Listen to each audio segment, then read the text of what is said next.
Le sommet de 4 jours, organisé sous le thème tiré parti de la numérisation pour approfondir les chaînes de valeur régionales en vue d'une croissance durable et inclusive, a réuni les dirigeants des 21 membres du marché commun de l'Afrique orientale et australe. Le résultat principal est le communiqué, une directive qui engage les États membres à prendre plusieurs mesures cruciales. La priorité absolue est la mise en œuvre complète de la zone de libre-échange continentale africaine, ZLECA, et l'exploitation de l'économie numérique.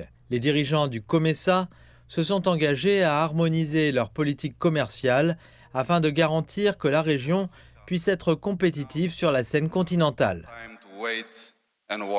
Pour l'Afrique, ce n'est pas le moment d'attendre. Nous avons la population, la créativité et les richesses naturelles nécessaires pour construire un avenir prospère et équitable. Le communiqué aborde la question persistante des barrières commerciales et le président hôte, William Ruto, s'est déclaré ouvertement favorable à la suppression des obstacles. Nous avons signé de beaux accords, mais nous ne les traduisons pas en mouvements réels de produits et de personnes sur le terrain. Mesdames et messieurs, nous devons passer de la concurrence entre nous à la coopération et à la collaboration, de l'exportation de matières premières à la création de chaînes de valeur qui conservent la richesse à l'intérieur de nos frontières.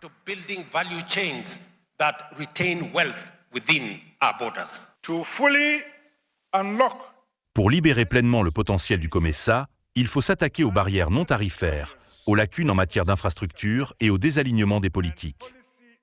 Le sommet a demandé au ministre du Commerce d'identifier et de supprimer de toute urgence ces barrières qui comprennent des procédures douanières lourdes, des obstacles en matière de visa et des réglementations restrictives qui entravent actuellement la libre circulation des biens et des personnes. Sur le plan numérique, le sommet a lancé la plateforme de paiement numérique du COMESA.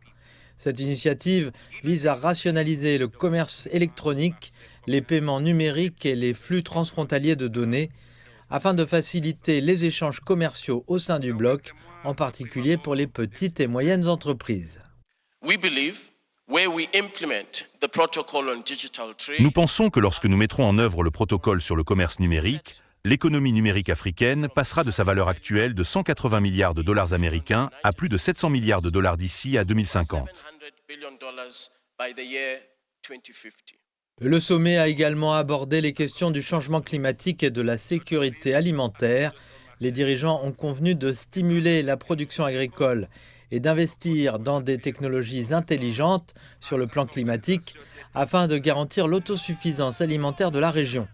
Si le COMESA a rencontré des difficultés dans le passé pour mettre en œuvre ses objectifs, ce sommet et la déclaration qui en a résulté témoignent d'une volonté politique claire de transformer le bloc en une force économique plus intégrée et plus dynamique.